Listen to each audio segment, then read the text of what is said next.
O nosso assunto hoje é um assunto que muito tem me chamado a atenção e é um assunto que eu trabalho particularmente há bastante tempo no preparo pré-operatório dos pacientes. Mas esse assunto, que é o trabalho no preparo pré-operatório dos pacientes, ele também é o encarregado e é o responsável por grande parte da nossa saúde. Por isso, é de tão grande importância a gente pontuar e falar um pouquinho mais especificamente do porquê que esse tipo de preocupação, porquê que esse tipo de cuidado, ele é tão importante, não só para quando você está se preparando para fazer uma cirurgia, mas ao longo da sua vida como um todo. O que eu quero começar falando contigo aqui é que, como eu sou médico há 29 anos, e se a gente puder somar mais 6 anos de medicina, 35 anos, e um pouquinho antes, um ano, talvez antes de que eu entrasse na medicina, eu já frequentava o hospital, já circulava no hospital, eu comecei a entrar em cirurgia. Aos meus 16 para 17 anos eu comecei a entrar em cirurgia, aprendi a lavar as mãos e entrar em cirurgia. Desde aquela época eu via o cirurgião geral e o cirurgião plástico fazer um preparo intestinal para operar o paciente. Eu me tornei depois cirurgião geral. Quando a gente ia operar o cólon, a gente preparava o intestino e tive uma base muito boa na faculdade, quando eu fui monitor de gastroenterologia, em que o nosso professor, Bertelli, de gastro, falava que a translocação bacteriana era algo de muita importância e também muita preocupação, entre aspas, para as nossas doenças e principalmente para a nossa saúde. O tempo foi se passando e eu acabei estudando mais sobre isso e hoje, finalizando a minha segunda pós nessa área de metabologia, nessa área nutricional, na área de fisiologia hormonal, eu consigo entender, tendo o privilégio de ter feito muitos cursos, ter tido excelentes professores brasileiros, americanos, europeus, e conseguir entender que aquela preocupação que o professor de gastro lá atrás já tinha de translocação bacteriana, hoje se tornou realmente uma preocupação em prevenção de doenças que estão assustando muito a população, que são doenças autoimunes. E eu queria trazer para vocês aqui algumas considerações sobre doenças autoimunes e vários outros tipos de doenças que elas começam no intestino. Então, como a gente fala aqui nesse canal sobre bem-estar, eu queria que você entendesse que é justamente sobre isso, que é para que você possa ter mais bem-estar indo fazer uma cirurgia ou mesmo que você não esteja naturalmente sendo uma candidata para uma cirurgia, ok? Primeiro eu queria te explicar que o nosso intestino, ele funciona como se ele fosse um lago. E esse lago, se nós fizéssemos o desdobramento do nosso intestino, que vai da boca ao ânus, dá em torno de 200 metros quadrados. Isso realmente é uma extensão bem grande, que a gente pode considerar uma extensão de um campo de tênis. Imagina um campo de tênis no teto do seu quarto, e você olhando para o teto do seu quarto, você consegue imaginar a superfície do seu intestino. Então, a superfície do seu intestino, ela não é maior do que a superfície, por exemplo, da sua rede endotelial, que já foi motivo de um vídeo nosso aqui para te explicar que o desdobramento dá essa extensão toda. Mas o que eu queria te dizer sobre o intestino é que as nossas células intestinais, elas têm vilosidades, que são essas curvinhas, essas reentrâncias que aumentam a capacidade absortiva, e a célula intestinal em si, ela tem uma colinha entre uma e outra. Quando a gente começa a ter uma alteração de permeabilidade intestinal, nós vamos poder ter tanto translocação bacteriana, quanto um vazamento mesmo do intestino, como se esse carpê do intestino, ele tivesse vários furinhos para onde passam as substâncias tóxicas e vão cair diretamente na sua circulação e vão acabar fazendo um processo inflamatório que a gente pode chamar de inflammation e que vão ser a base para a criação das doenças autoimunes. Então, o seu intestino, que é um lago, ele passa por aí, todos os alimentos, aonde vai ser digerido, todos os macronutrientes, como carboidrato, como gordura, como proteína, transformando em aminoácidos, minerais, vitaminas, e tudo vai ser absorvido aí através dessas vilosidades intestinais. Agora, se você tem uma quebra dessa barreira intestinal, você vai poder também absorver por aí metais pesados, você vai poder absorver por aí agrotóxicos, todo tipo de veneno, todo tipo de industrializado, todo tipo de plástico, todo tipo do que é ruim que não vai fazer bem para você. Mas a gente tem alguns alimentos que são altamente inflamatórios e que podem ser nocivos dependendo da tua barreira intestinal, dependendo da tua capacidade digestiva. Mas a gente sabe que a maior parte das pessoas, mesmo que elas não sejam intolerantes, que elas não sejam alérgicas, e que elas não tenham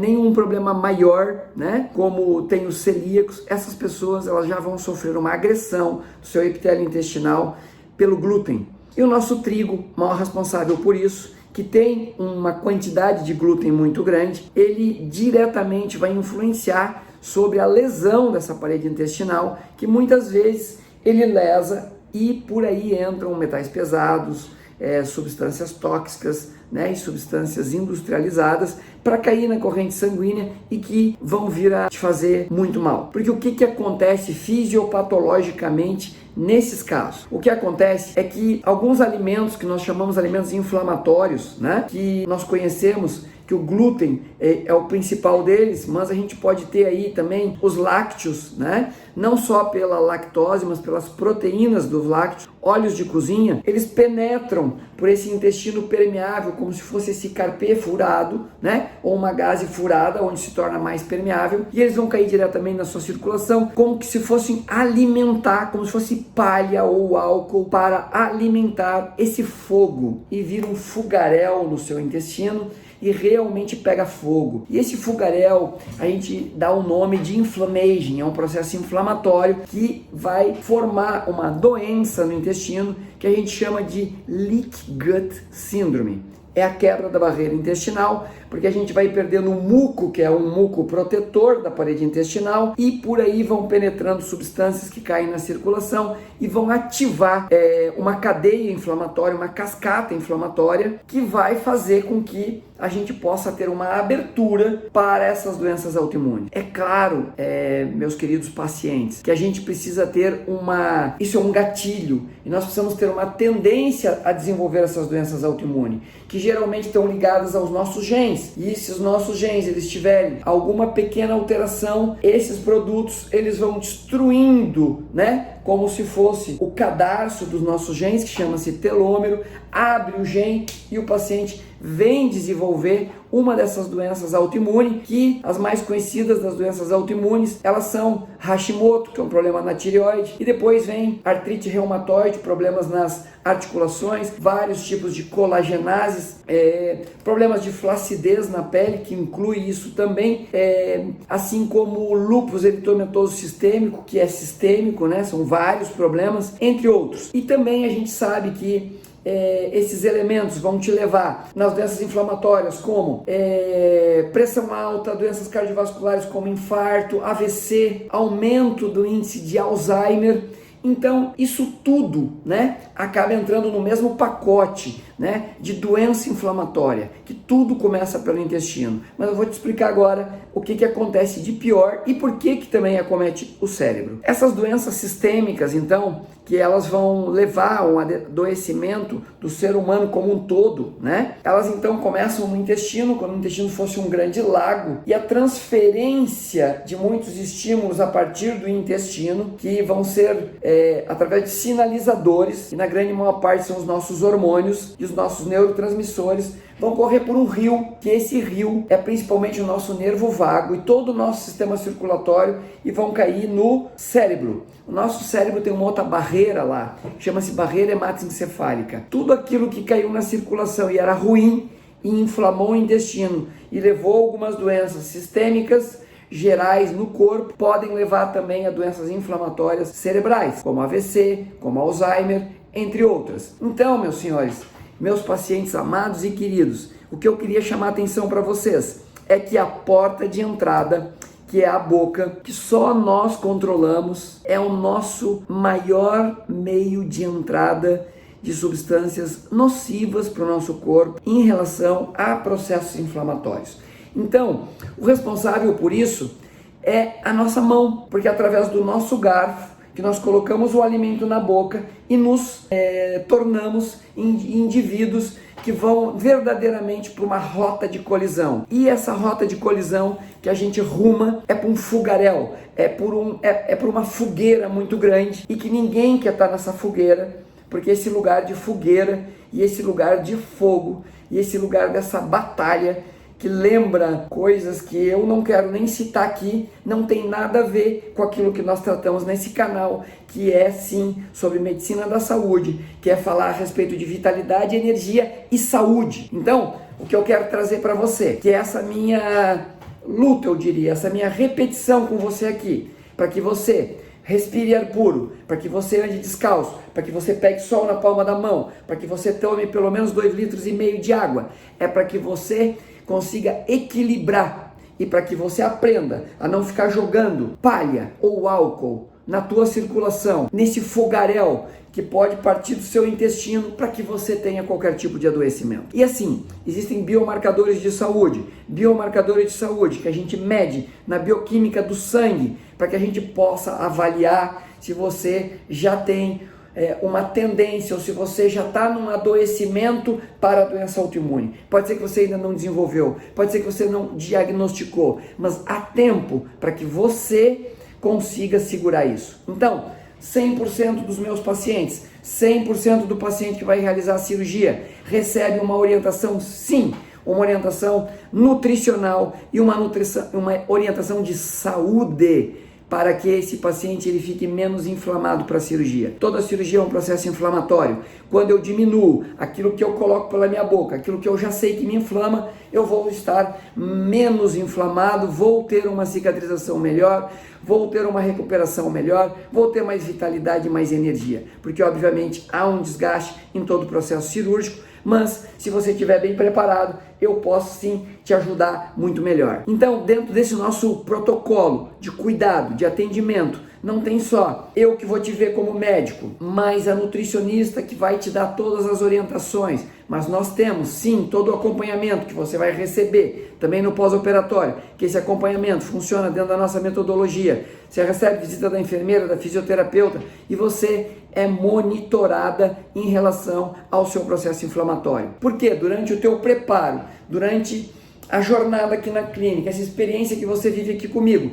nós te avaliamos e você vai ser um paciente dentro da metodologia, ou que está pronto para operar, ou que precisa fazer um pronto-socorro para operar, ou que a gente precisa fazer um tratamento mais longo para que você se equilibre, para que você tenha mais saúde, para que você decida o momento de operar. Porque o momento de operar ele não é um momento meu, ele não é um momento do pessoal da parte administrativa, ele não é um momento de gerência, esse momento é seu. E daí eu queria já te falar e te responder algo aqui maravilhoso, muito bacana, que eu tenho sempre um questionamento. As pessoas me perguntam, doutor, qual é o momento mais importante da cirurgia, qual é o momento mais crucial de todo esse tratamento que o senhor vem oferecendo e vem dando para os seus pacientes ao longo do tempo, sejam eles pacientes dessa medicina integrada, sistêmica ou através da cirurgia plástica funcional, saudável, cirurgia plástica inteligente, do jeito que vocês quiserem denominar, porque isso são só termos. O que importa é que o paciente ele precisa de um relacionamento, o paciente ele precisa, e o que o paciente mais espera é a confiança daquilo que ele veio buscar. E isso, com o constante aprendizado que a gente tem tido, com o constante estudo que a gente tem tido, trabalhando dentro de uma metodologia e um protocolo, a gente acredita que isso sim é o que realmente vai fazer com que a gente se conecte melhor com o nosso paciente. Então, o paciente, ele sim, ele quer muito, e o momento da cirurgia mais importante, pasmem vocês, o momento da cirurgia mais importante é desde a hora da sua consulta. Não tem momento mais importante ou menos importante. Todos os momentos são importantes, porque é uma vida que a gente trata aqui. Você é uma obra-prima, você é um brilhante, e eu quero te tratar daquele jeito que você merece. Porque no pré-operatório você vai estar junto comigo, nós vamos entrar 100% nesse relacionamento em aliança e a gente vai realmente estabelecer algo muito maior e com a proteção divina, que não é a minha proteção, é a proteção divina, através de mim e por você, que a gente vai estabelecer esse relacionamento, essa confiança, e é assim que a gente acredita que a gente consegue construir, né, um mundo melhor, que a gente consegue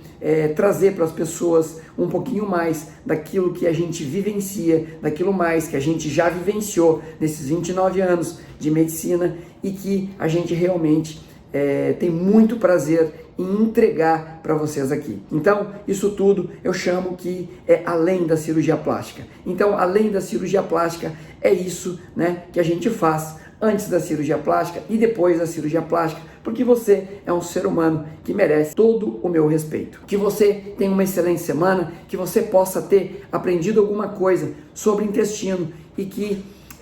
você também procure ter uma alimentação colorida. Uma dica que eu vou te dar, que você procure comer ao longo do dia 9 cores diversas e que ao longo da semana você procure comer 50 tipos de alimentos diferentes. Esse é um desafio que eu lanço aqui para você hoje, porque realmente é um desafio que eu tenho tido para minha vida. Quero te dizer mais uma coisa, que eu vivo em dieta, que dieta é viver bem e viver melhor. Mas, como a gente vive sim, de repetição, eu queria te dizer que eu preciso repetir isso para mim todas as vezes. Quando eu repito para você, é porque eu preciso ouvir. Muitíssimo grato, que você tenha uma excelente semana. Se você acha que essa informação foi uma informação boa, que você passe para o seu amigo, que você compartilhe, que você se inscreva no nosso canal, para que a gente possa levar informação de mais qualidade para as pessoas. Que você comente, que você peça aquilo que você deseja ouvir aqui nesse canal, para que eu possa te trazer isso de uma maneira clara e segura. Grande abraço e que você tenha bons sonhos e até a próxima semana. Que Deus te abençoe.